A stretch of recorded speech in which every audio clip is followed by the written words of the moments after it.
Hello all, నేను మీ VSD and welcome back to VSD facts. ఈ వీడియోలో అర్జున వర్సెస్ కర్ణ ఇద్దరి పవర్స్, స్ట్రెంగ్స్ అండ్ వాళ్ళిద్దరి మధ్య బ్యాటిల్స్ గురించి ఈ వీడియోలో చెప్పబోతున్నాను. So without any delay let's dive into the video.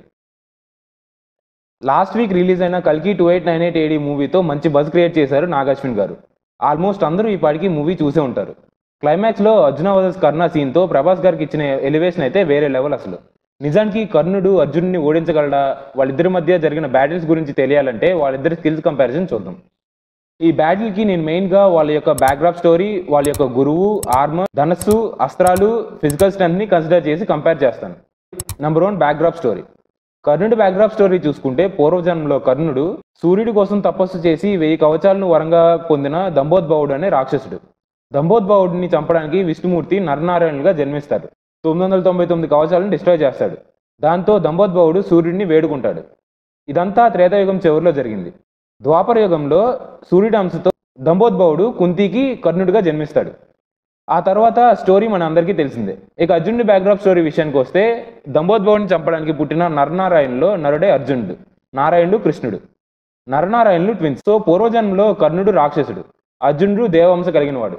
Maximum battles జరిగినప్పుడు దేవతలకే ఎడ్జ్ ఉంటుంది కాబట్టి ఈ విషయంలో మాత్రం అర్జునుడికి ఎడ్జ్ దొరుకుతుంది. నెంబర్ 2 గురువు. కర్ణుడి గురువు పరశురాముడు, విష్ణు అవతారంలో ఒకటైన వాడు. 21 సార్లు భూమి మీద రాజులపై దండయాత్ర చేసినవాడు. అలానే ఆల్మోస్ట్ అన్ని అస్త్రాలు కలిగినవాడు. కర్ణుడికి తనకు తెలిసిన విద్యలను నేర్పించాడు. ఇక అర్జునుడి విషయానికి వస్తే అర్జునుడి గురువు ద్రోణాచార్యుడు, పరశురాముడి శిష్యుడు, శ్రేష్టమైన గురువులో ఒకడు. పరశురాముడి వల్ల కర్ణుడికి కొంచెం ఎడ్జ్ దొరుకుతుంది గురువు విషయంలో. Number 3 armours. యుద్ధంలో ఆర్మర్స్ కీ రోల్ ప్లే చేస్తాయి. ఆర్మర్స్ విషయానికి వస్తే అన్డౌటెడ్లీ కర్ణుడిదే పైచేయి అవుతుంది. ఎందుకంటే కర్ణుడు పుట్టడంతోనే కవచకుండలాలతో పుడతాడు. ఇవి సూర్యదేవుడు స్వయంగా ప్రసాదిస్తాడు. ఇందాక చెప్పుకున్నట్లు పూర్వజన్మ వల్ల పుట్టడంతోనే కవచకుండాలు ఉంటాయి. అర్జునుడి దగ్గర నార్మల్ ఆర్మర్స్ మాత్రమే ఉంటాయి. సో ఈ విషయంలో కర్ణుడు ప్యూర్ డామినెన్స్ చూపిస్తాడు. నెంబర్ 4 ధనస్సు. కర్ణుడి దగ్గర ఉన్నది విజయ ధనస్సు. దీన్ని తారకాసురుని పుత్రుడు నిర్మించిన త్రిపుర సిటీని డిస్ట్రాయ్ చేయడానికి శివుడి కోసం విశ్వకర్మ క్రియేట్ చేస్తాడు. శివుడు పాశుపతాస్త్రంతో త్రిపుర సిటీని డిస్ట్రాయ్ చేశాక పరశురాముడి దగ్గరికి చేరుతుంది. పరశురాముడి నుంచి కర్ణుడికి వస్తుంది. ఇక గాంధీవం విషయానికి వస్తే దీన్ని బ్రహ్మదేవుడు క్రియేట్ చేస్తాడు. ఆ తర్వాత శివుడు, ప్రజాపతి, ఇంద్రుడు, సోముడు, వరుణదేవుడు ఇలా చాలా మంది డిఫరెంట్ టైమ్ లైన్స్లో ఈ గాంధీవాన్ని యూజ్ చేశారు. లాస్ట్కి అర్జునుడి చేతిలోకి వస్తుంది. ఈ గాంధీవం సిచ్యువేషన్కి తగ్గట్టు తన శక్తిని పెంచుకోగలదు. విజయ ధనుస్సుతో పోల్చుకుంటే గాంధీవం కొంచెం పవర్ఫుల్. సో ధనుసు విషయంలో అర్జునుడికి ఎడ్జ్ దొరుకుతుంది.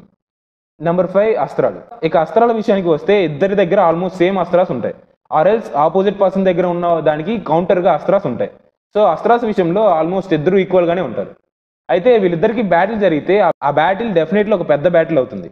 బికాజ్ ఎవరి ఎబిలిటీస్ వాళ్ళవి. ఇద్దరు గెలవడానికి ఈక్వల్ ఛాన్సెస్ ఉంటాయి అండ్ సేమ్ ఎబిలిటీస్ ఉన్న వాళ్ళు కూడా.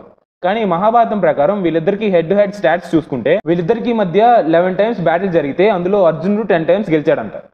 అయితే మీకు డౌట్ రావచ్చు, ఇద్దరికి ఆల్మోస్ట్ సేమ్ ఎబిలిటీస్ ఉన్నప్పటికీ అర్జునుడు ఎందుకంటే డామినేట్ చేస్తాడు అని.